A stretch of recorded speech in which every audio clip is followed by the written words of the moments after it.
शीर्षक सरदार जी की मुस्कान। Railway station पर शाम का धुंधलका फैल चुका था। ठंडी हवा के साथ लोगों की भीड़ अपने अपने गंतव्य की ओर भाग रही थी। उसी भीड़ में रवि अकेला बैठा था, आंखों में थकान, मन में निराशा।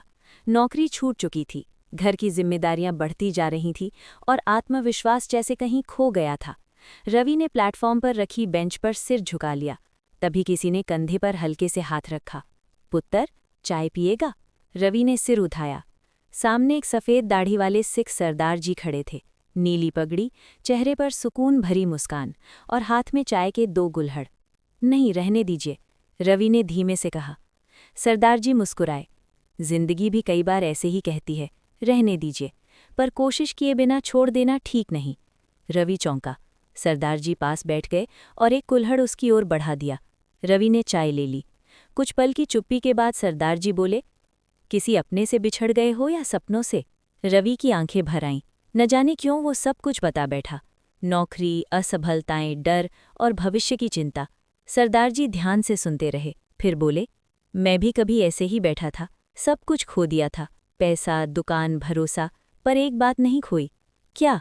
रवि ने पूछा। हिम्मत। सरदार जी ने अपनी पगड़ी ठीक की। हम सिखों में एक बात सिखाई जाती है, चढ़दी कला, मतलब हालात चाहे जैसे हों, मन हमेशा ऊपर रहे। रवि ने पहली बार हल्की मुस्कान दी। सरदार जी आगे बोले, मेरे गुरु कहते थे, मेहनत तेरा धर्म है और इंसानियत तेरा इम्तिहान। जब तू किसी और के काम आता है, तभी भगवान तेरे काम आते हैं। उन्होंने प्लेटफॉर्म के दूसरी ओर इशारा किया। कुछ गरीब लोग बैठे थे। चल, उनके साथ लंगर बांटते हैं। रवि हिचकिचाया, फिर उठ खड़ा हुआ। दोनों ने मिलकर खाना बांटा। किसी की दुआ मिली, किसी की मुस्कान। रवि के मन का बोझ हल्का होने लगा। काम खत्म होने के बाद रवि बोला, सरदार जी, आप क्या करते हैं? सरदार जी हंसे। मैं बस रास्ते में मिले लोगों को याद दिलाता हूँ कि वो टूटे नहीं हैं। ट्रेन की घोषणा हुई। सरदार जी उठे। पुत्र, ये नंबर रख ले। काम छोटा या बड़ा नहीं होता, मेहनत बड़ी होती है। रवि ने कागज़ लिया। आपसे फिर मिलूंगा? सरदार जी मुस्कुराए। अगर तू मुस्कुराना सीख गया तो समझ लेना मैं हमेशा आसपास हूँ। ट्रेन चली गई। रवि वहीं खड़ा रहा, पर अब उसका सिर झुका नहीं था।